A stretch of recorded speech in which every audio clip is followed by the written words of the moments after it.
దావీదు సంతానముపైనే ఎందుకు కరుణ నుండి ఆత్మను కుమ్మరిస్తానన్నాడు?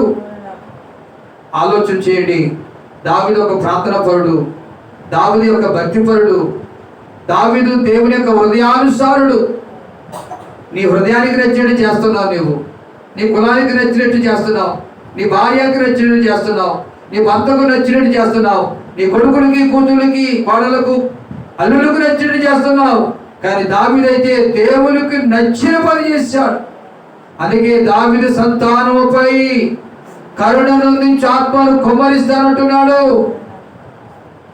దావీదు భక్తిని బట్టి, దావీదు ప్రార్థన బట్టి, దావీదు యొక్క విశ్వాసాన్ని బట్టి, దావీదు యొక్క ఆత్మీయ జీవితాన్ని బట్టి తన సంతానంపై కరుణ నుండి ఆత్మను కుమ్మరిస్తానన్నాడు.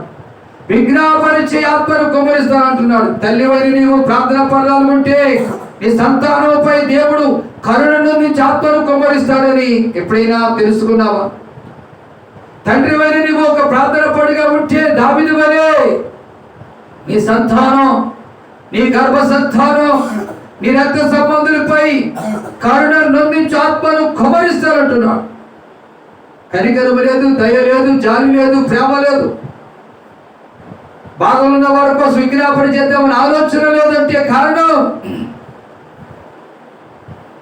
ఒక్కసారి ఆలోచించి ఈ రాత్రి తీర్మానం చేసుకో. ప్రభువా, దావీదు సంతానము పైనే ఎందుకు కరుణ నుండి ఆత్మను కుమ్మరిస్తానన్నావు, విజ్ఞాపరిచే ఆత్మను కుమ్మరిస్తానన్నావు. క్లియర్ గా మా సేవకుడు గారు మాతో మాట్లాడావు. ఈ రాత్రి దావీదు వలె మా జీవితాలు మనసుకుంటామని తీర్మానం చేస్తారా? ఈ శుద్ధీకరణ కూటములో ప్రభువా మమ్మల్ని క్షమించు, మాపై కనికరం చూపు, మాకెంతో మేలు చేస్తావు, మాకు వరద రాకుండా చేస్తావు, నీరు రాకుండా చేస్తావు, చీకటి లేకుండా చేస్తావు, వెలుగునిచ్చావు, ఆహారం లేకుండా చేయలేదు కానీ కడుపు నిండా అన్నం పెట్టావు, చక్కని నీరు త్రాగే కృపనిచ్చావు. చాలా మందికి అయితే అన్నం లేక అలవాటు